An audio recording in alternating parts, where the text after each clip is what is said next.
অনেকে কেঁদে কেঁদে ফোন করছে। আমাদের এখানে একটা প্রবাদ আছে, চোর না শোনে ধর্মের কাহিনী। হ্যাঁ, এদের বিরুদ্ধে অ্যাকশন নেওয়াটা এটা তো আমার কাজ না। শিল্পীরা করেছে, খুব বেশি একটা না। আমি স্বাধীনতাকে খুঁজছি কিন্তু বলিনি, আমি স্বাধীনতাটাকে খুঁজছি বলেছি। এই টা শব্দ কিন্তু নেগেটিভ একটা শব্দ। এটার অর্থ হলো যে টা যে বলেছি, আমি নিজেও বুঝি না স্বাধীনতা আসলে কি। এর জন্য স্বাধীনতা টা বলেছি আমি। তো আমরা যে স্বাধীনতা বুঝি না, এটা আবার প্রমাণ করলো যে এই স্বাধীনতা ওই স্বাধীনতা নয়। স্বাধীনতা মানে এই না আমি যা ইচ্ছা তা করে বেড়াবো।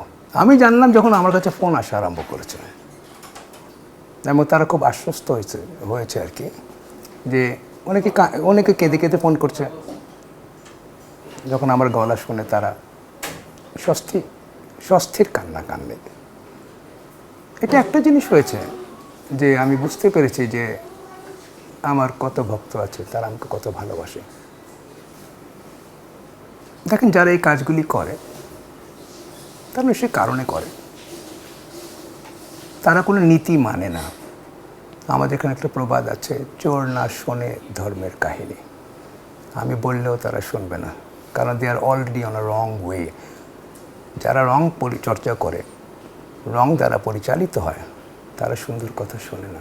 তাদের ব্রেন লক থাকে, তারা শুধু নিজের লাভটা বোঝে। আমি বললেও যে লাভ হবে খুব, ওরা জানে ওরা রং করছে। একটা জিনিস দেখেন, মানুষ কখন শুধরে? আপনি না বুঝে ভুল করছেন, দেখিয়ে দিলে শুধরে যাবেন। আপনি জেনে শুনে ভুল করছেন, এটাকে শোধরানো এত সোজা না। আপনার নিজ থেকে যদি না শোধরাবেন, আমার কথায়, আপনার কথায়, মিডিয়ার কথায় আপনি যদি শোধরাবেন না। হ্যাঁ, এদের বিরুদ্ধে অ্যাকশন নেওয়াটা এটা তো আমার কাজ না। আমি একটাই বলবো, যারা অন্যায় করে তাদের বিরুদ্ধে আমার মেসেজ নাই, দে আর ডুইং রং। আর যারা না বুঝে শেয়ার করে ফেলে তাদেরকে বলবো, কারণ এটা রিমোটটা হয় কেমনে? আপনি একটা নিউজ দেখেন, যখন আপনি সত্যি ভেবে, আপনি কিন্তু ভুল করছেন না, আপনি সত্যি ভেবেছেন, এটাকে ভেবে আপনি এটাকে আপনার পরিসরে আপনি এটাকে আবার ভাইরাল করছেন। আমি তাদের উদ্দেশ্যে বলবো যে আপনারা কোনো নিউজ পাওয়ার আগে, যে কোনো নিউজ পাওয়ার আগে অথেন্টিকেশনের চেষ্টা করেন, whether the news is right or wrong. একটু ভেবে চিন্তে কাজ করে আপনারা অবশ্যই করবেন, কোনো অসুবিধা নেই। কিন্তু একটু চিন্তা করে, নিউজ দেখেই একটা নিউজ করে ফেলা, অ্যান্ড দিস ইজ রং। মানে আমি ফোন পাশে রাখতে পারি না, কারণ কন্টিনিউসলি ফোন আসতে থাকে একটার পর একটা। শিল্পীদের ভিতরে খুব একটা, কারণ আমি তো শিল্পী মহল থেকে সবসময় দূরে থাকি, তো শিল্পীরা করেছে, খুব বেশি একটা না। আর বেশিরভাগ করেছে আমি যাদেরকে চিনি না।